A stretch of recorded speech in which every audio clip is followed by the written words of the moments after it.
ঠিক সবাই মিলে এখন লাঞ্চ করতে যাচ্ছি।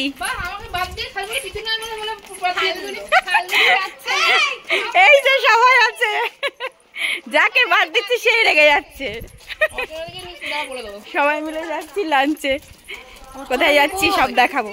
আজকে অফিসে প্রচণ্ড প্রেশার ছিল, একদম সকাল সকাল আমরা সবাই এসেছি 8টার মধ্যে, আর বাড়ি যেতেও সবার রাত হবে, তাই হঠাৎ করেই আজকে লাঞ্চে যাওয়ার প্ল্যানটা করা হলো। সবাই এখন আমরা টোটোর জন্য ওয়েট করছি, টোটো আসলে সবাই যাব।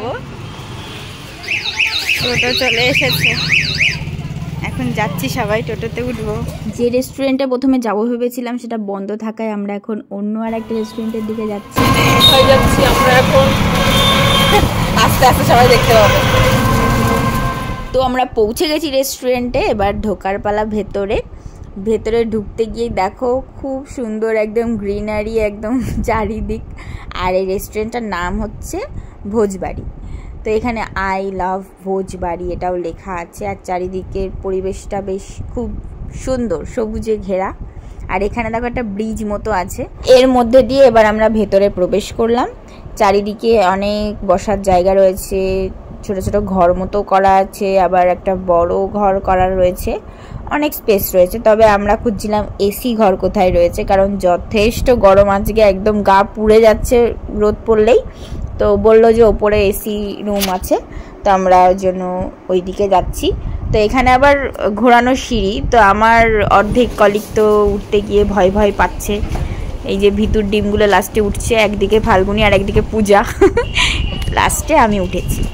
আর সিঁড়ি দিয়ে উঠেই ওপরের ভিউটা দেখো, একদম মাধবীলতায় পরিপূর্ণ চারিদিক, গন্ধও বেরোচ্ছিল মাধবীলতা ফুলের প্রচণ্ড। তো এবার আমি ভেতরে ঢুকছি, সবাই অলরেডি ঢুকে গেছে।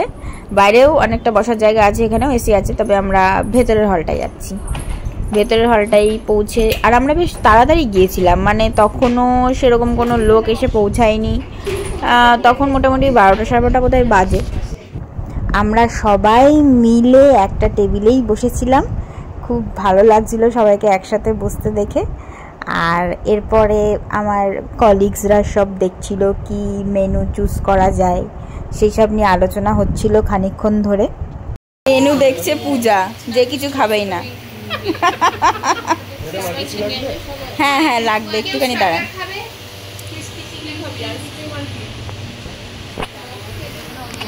এখনো ডিসাইড করতে পারছে না এরা। সব জায়গাতেই খায়, তুই এক জায়গায় বলছিস স্যালাড খায়, বিরিয়ানি ছাড়া। অর্ডার দিয়ে আমরা সবাই মিলে একটু ফটোশুটও করছিলাম, আর খাবারের জন্য ওয়েট করছিলাম।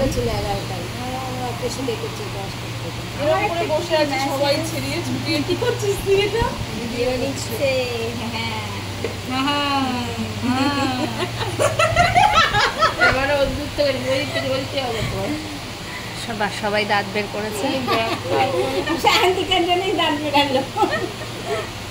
আর আমি যেখানে থাকবো সেখানে তো হালকা করে ভিডিও ফটোশ্যুট হবেই, আর আমার কলিগরাও সেটা খুব সাপোর্ট করে আমাকে। তো কথা বলতে বলতে দেখো আমাদের স্টার্টার চলে এসছে। এখানে আমরা ক্রিসপি বেবি কর্ন অর্ডার করেছিলাম, এবার ওটা আমরা খাবো। স্টার্টার আমরা সবাই মিলে ভাগ করে একটু একটু খেয়ে নিয়েছি। এবার আমাদের মেন কোর্সে অর্ডার যেগুলো করা হয়েছে সেগুলোর জন্য আমরা ওয়েট করছিলাম। তো ওয়েট করতে করতে ওগুলোও চলে এসেছে, একটু বেশি অর্ডার করা হয়ে গেছিলো, তো সবাই মিলে ভাগযোগ করে মোটামুটি খেয়ে নিয়েছি পুরোটাই। খাবারের কোয়ালিটি ভালোই ছিল, ভালোই লেগেছে আমাদের।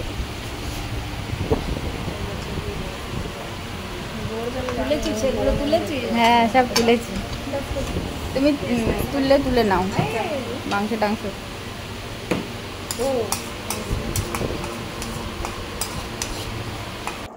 আমরা মেন কোর্সে অর্ডার করেছিলাম mixed fried rice, veg fried rice, চিকেনের একটা আইটেম আর পনিরের একটা আইটেম। সবার খাওয়া দাওয়া হয়ে গেছে, এবার সবাই বাড়ি যাচ্ছে। অমিতা কেমন খেলি বল? ফাল্গুনি কেমন খেলি? জায়গাটা কেমন লাগলো? ভালো, খুব ভালো। আমি রেটিং দেবো না, আচ্ছা ঠিক আছে, মোটামুটি। এই সিঁড়িটার জন্য ফাল্গুনি রেটিং খারাপ দিচ্ছে, সিঁড়িটা দেখে ফাল্গুনি ভয়ে মরছে। তো বেরোনোর সময় আমরা কয়েকটা গ্রুপ ফটো তুলে নিলাম, কারণ অফিসে প্রচুর কাজের চাপ রয়েছে আর বেশি সময় নষ্ট করা যাবে না। আর এন্ট্রান্সটা দেখো কত সুন্দর ছিল, একদম ফুলে ঘেরা, খুব ভালো লাগলো। বেরোনোর সময়ই আমি এই ক্লিপটা নিয়েছি। তো আজকের ভিডিওটা এই পর্যন্তই, টাটা।